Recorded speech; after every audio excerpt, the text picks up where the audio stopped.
Solo Weekend 2008. We're standing at the backstage of the tech house area with Lars Sandberg, whom you will all know as Funk Devoid.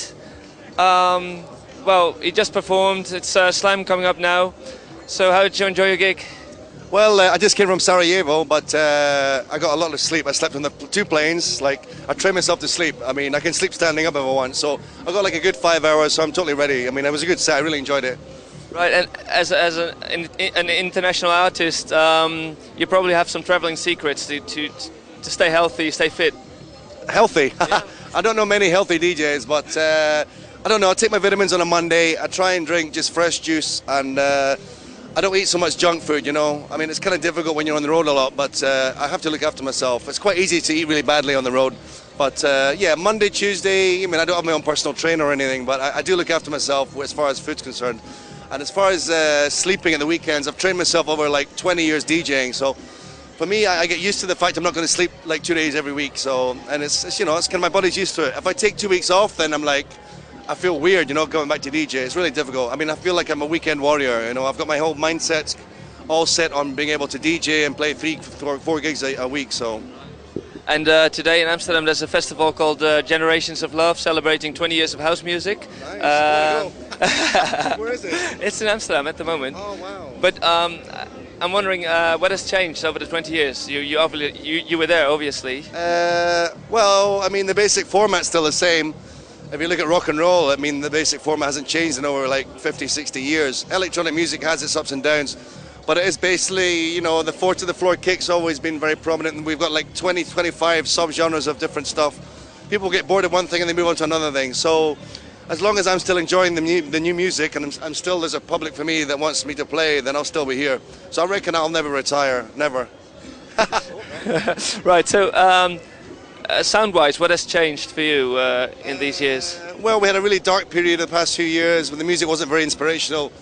For me, I come from the kind of melodic, techno, deep kind of vibe, you know. I like hearing tracks, I like hearing stories in tracks, so the past 2-3 years have been a bit boring for me musically. There have been some nice producers that have actually lasted over the past few years, and I think the kind of more feeling, the more kind of house feeling is coming back. A lot of people have been bored with it kind of, I'm not going to say the M word, but a lot of people are kind of looking for a new sound, but it's always the case. Every 2-3 years something changes, so as long as I keep enjoying that new sound, I'm going to still be here playing. And you're from Scotland, but you've been living in Barcelona for a couple of years? Yeah, it's like Barcelona, Scotland. But for me, I mean, living in Scotland, for me it's my country, it's my home, you know, but I had to cut the umbilical cord because I was like approaching 30 years old, and I've been traveling for 6-7 years professionally, and I saw so many different cultures, there's so many different ways to live. I thought, why not? I mean, in my kind of work, you can live anywhere really. So that was a big move for me 10 years ago, and I haven't changed, man. I love Barcelona still. Yeah, what was the big revolution for you changing, moving to Barcelona? I mean, has it influenced your music? And it was a life thing. I mean, I was kind of feeling I was living in a goldfish bowl, you know, and I knew all the goldfish, and we all, you know, it was very, very, how do you say, you know, it was very, very constricting, you know, kind of a bit claustrophobic. So I thought, you know, I didn't want to be that guy that said, yeah, I could have lived somewhere else, you know, sitting at the bar when you're 50 years old saying, I could have lived somewhere else. So I just made the decision. I bought the single ticket. I still have the single ticket. I framed it in my studio, my ticket, the airline ticket for when I moved. And for me, it was the best move of my life. And I've got a lot of new projects coming up. We were talking before about the club I'm opening next year. I think I have a lot of hope for Barcelona because it's not so famous as, say, Berlin, whatever. But it's only because there's not enough dynamic people trying to change things. So I'm going to use my fame, whatever, to try and inject a new scene in Barcelona. I want to put Barcelona on the map, club-wise. Could you tell us a little more about the club? Yeah, well, we're in the discussions now with the government. We have the funds, we have the place, so the next 4 weeks are very important. But we're hoping to open a beach club with a 3,000 capacity next April.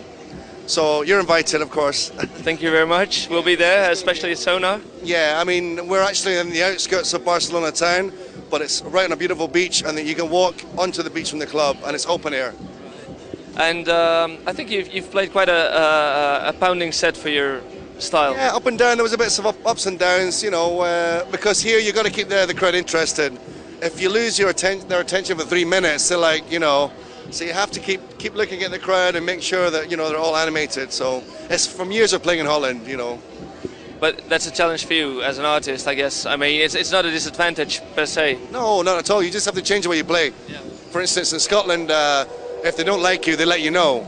They start throwing bottles at you and stuff, boo! So I'm lucky because I'm from there, so every time I go to Glasgow, it's fun for me. But in some places, yeah, if you're not careful, if you don't do your job well, the crowd let you know. But I love the Dutch crowd, man. You guys have been, you know, the forefront of the scene. All my favourite producers are from Holland, so... I mean, Joris Voor, Steve Rackman, these are guys are my heroes, and long may it continue. And you guys are the king of the festival. You definitely have. You know how to put on a good festival, so... So yeah, that's a good thing. That's a good thing. And any new stuff coming up? I mean, you're obviously really busy with the club, but do you have any time to produce? I mean, I'm still going to keep producing. When I open the club, I want to do one Saturday a month and still DJ around the world. But I also have my other project, is a deep house project. I use a different name called Francois Dubois.